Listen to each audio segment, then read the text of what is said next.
রোজ রাতে শুয়ে মনে হয় আমি কি ভুল পথে যাচ্ছি। বন্ধুরা সব পড়াশোনায় এগিয়ে যাচ্ছে আর আমি মাঠে পড়ে আছি। এই দ্বন্দ্বটি যদি আপনার মধ্যে চলে তাহলে আজকের এই ভিডিওটি হতে চলেছে আপনার জন্য। নমস্কার, আমি সুব্রত আর আপনি দেখছেন আমার সাথে বেঙ্গল ক্রিকেট ইউটিউব চ্যানেল। অনেকে আমাকে প্রশ্ন করেছেন, স্যার পড়াশোনা আর খেলাধুলা কি করে আমরা একসাথে মেনটেন করব, আমাদের বাড়ির অবস্থা ভালো না।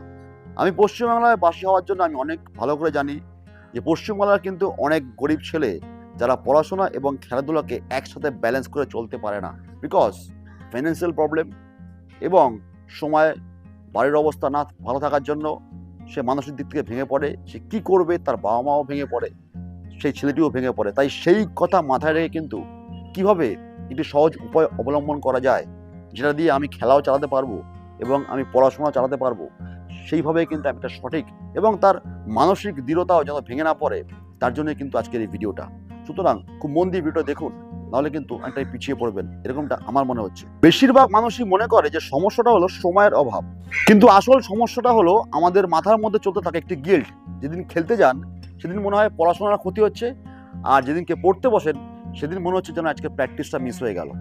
এই দুই দিকের গিল্ট যদি একসাথে চলতে থাকে তাহলে কিন্তু মাথা কখনোই পুরোপুরি ফোকাস করতে পারে না। এটাকে ইংরেজিতে বলে ডিভাইডেড অ্যাটেনশন গিল্ট। এটা বুঝতে পারাটাই হলো প্রথম ধাপ, কারণ সমস্যাটা আপনার মাথার নয়, সমস্যাটা হলো টাইমের নয়। এর সমাধান হলো কম্পার্টমেন্টালাইজেশন, অর্থাৎ যে কাজ আপনি যখন করছেন সেই কাজে 100% দিন। মানে তুমি যদি এখন প্র্যাকটিসে যাও বা আপনি যদি এখন প্র্যাকটিসে যান, তাহলে ওই 30 মিনিট আগে ভাবতে থাকুন যে আজকের দিনটা আমার প্র্যাকটিসেই মনোনিবেশ করতে হবে।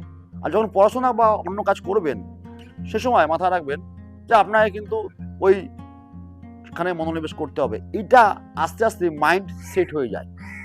এবার যে টপিকসটার কথা বলবো সেটা হলো মানসিক অবস্থার অবকাশ, মানে মানসিক একটা বিষাদে ভোগা।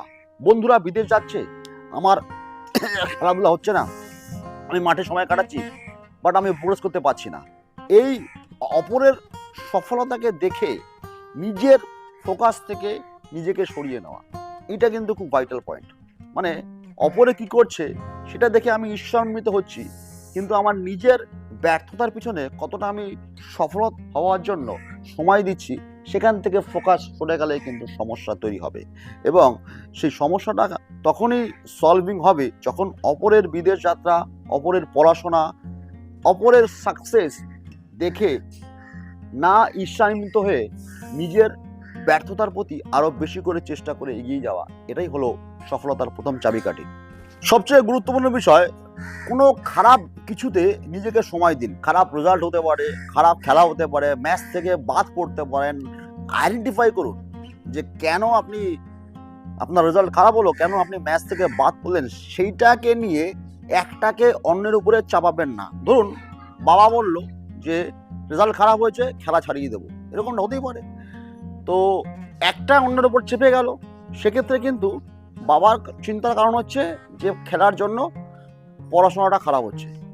ঠিক আপনি একইভাবে যদি পড়াশোনার পিছনে সময় না দেন, যদি শুধু খেলাধুলা নিয়ে থাকেন, তাহলে এই প্রবলেমটা আসতে পারে বাড়ির থেকে। কারণ বাড়ির লোক শিওর হতে পারছে না যে আমার ছেলেটি খেলে কি সাকসেস পাবে নাকি পড়াশোনাটার সঙ্গে নষ্ট হচ্ছে। এই কারণে কিন্তু বাবা মা এই ধরনের চিন্তায় ভোগে বলে, তারা আপনারকে নিয়ে চিন্তা করে বলে কিন্তু এই চিন্তা ভাবনা থেকে এই কথাগুলো উঠে আসে। তাই এর থেকে নিস্তার পাওয়ার একটাই উপায় যে আপনি যখন যেটা করছেন সেখানে যদি কোনো হতাশা হয়, সেই হতাশা থেকে নিজেকে রিকভারি করার জন্য সময় দিন। Recovery time 24 hours. ভাবুন যে আপনার কি কি ভুল হয়েছে, যেই ভুলটা আপনার হওয়ার জন্য আজকের রেজাল্টটা এই দাঁড়িয়েছে। আপনার রেজাল্ট খারাপ হয়েছে বা আপনি ম্যাচ থেকে বাদ পড়েছেন, সেই বিষয়ে বাড়ির লোকের সাথে ডিটেলসে আলোচনা করুন, দেখবেন সমস্যার সমাধান নিশ্চয়ই বেরোবে। তাই আজকের ভিডিওতে যে যে পয়েন্টগুলো বললাম সেই পয়েন্টগুলো মাথায় রাখবেন। নিজেকে সময় দিন, গিল্টি ফিল করা বন্ধ করুন, নিজেকে গিল্টি না মনে করে সমস্যার সমাধানের সূত্র বার করুন। কোনো কিছু যদি রেজাল্ট অপ্রত্যাশিত হয় সেটাকে তার পিছনে সময় দিন, 24 আওয়ার্স ভাবুন যে কেন আমার রেজাল্ট খারাপ হলো, সেই কারণ খুঁজে বার করার জন্য নিজেকে সময় দিন। অন্যের রেজাল্ট বা অন্যের সফলতা দেখে ঈর্ষান্বিত না হয়ে নিজের যে গিল্টগুলো আছে সেই গিল্টগুলোকে তুলে ধরে আগিয়ে সেখান থেকে ভুলগুলোকে রেক্টিফাই করে নতুন করে এগিয়ে যাওয়ার জন্য ভাবুন কীভাবে আপনি আগাবেন। এবং বাবা মাকে নিশ্চিন্ত করুন যে আপনি আপনার পড়াশোনা ঠিক করে চালিয়ে যাবেন এবং খেলাধুলাও তার সাথে আপনার কোনোটাই আপনার কমতি হবে না, দুটোই ব্যালেন্সে চলবে। এটা কীভাবে চলবে সেটা কিন্তু আমি প্রথমেই বলে দিলাম, কারণ মাইন্ড ডিটারমিনেশন করলে চলবে না। আপনি যখন যে কাজটা করছেন সেই কাজে কিন্তু ফোকাস রাখতে হবে। মাথা রাখবেন, খেলাধুলা এবং পড়াশোনা এই দুটো যদি সমন্বয় সঠিক থাকে তাহলে কিন্তু বাবা মাও কিছু আপনাকে বলবে না। আজ এ পর্যন্তই, দেখা হচ্ছে পরবর্তী ভিডিওতে।